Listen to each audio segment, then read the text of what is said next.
আমাদের দেশে শিক্ষা যেভাবে চলছে বিজ্ঞানের বেলায় সেটা সৃজনশীল। আগে আমরা যখন পড়তাম তখন তো সৃজনশীল ছিল না।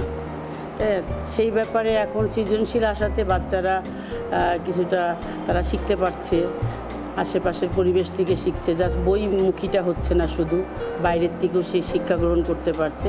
এবং আমি মনে করি যে এই সৃজনশীলতাই তাদেরকে সামনের দিকে এগিয়ে নিয়ে যাবে।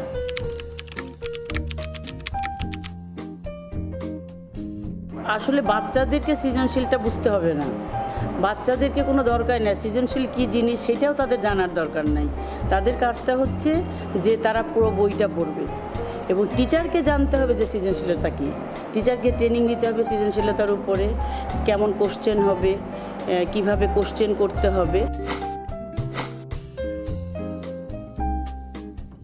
না, হাতে কলমে তো অবশ্যই তাদের কাজ করতে হবে। আমাদের স্কুল কেন, প্রতিটা স্কুলেই এই সিস্টেম আছে যে তাদেরকে হাতে কলমে শেখানো, যে টিচার আছেন তিনি হাতে কলমে শেখান, সব কিছুই তাদেরকে হাতে কলমে মোটিভেটেড করার জন্য, যাতে তারা বিজ্ঞানের প্রতি আসক্তিটা বাড়ে।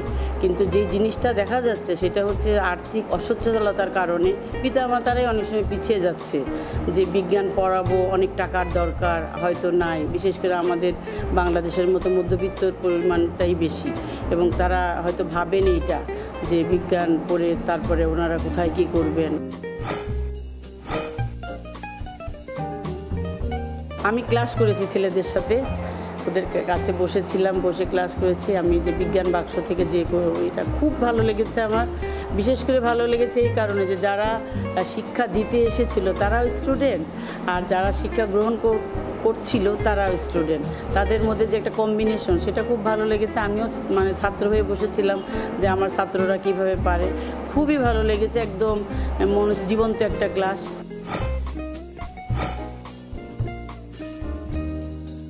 অবশ্যই চিন্তার জায়গাকে বড় করবে এই কারণে, কারণ আমরা যখনই কোনো জিনিস দেখি সেটা তো আমাদের মনের মধ্যে একটা ছাপ ফেলে, তাই না?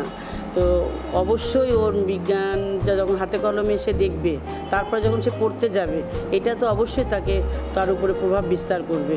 এবং আমিও টিচারদেরকে পরে বলেছি যে আপনারা এইভাবে আগে ওদেরকে দেখান, তারপরে ওদেরকে পড়ান, তাহলে ওদের মধ্যে মানে আনন্দ আরও বেশি পাবে।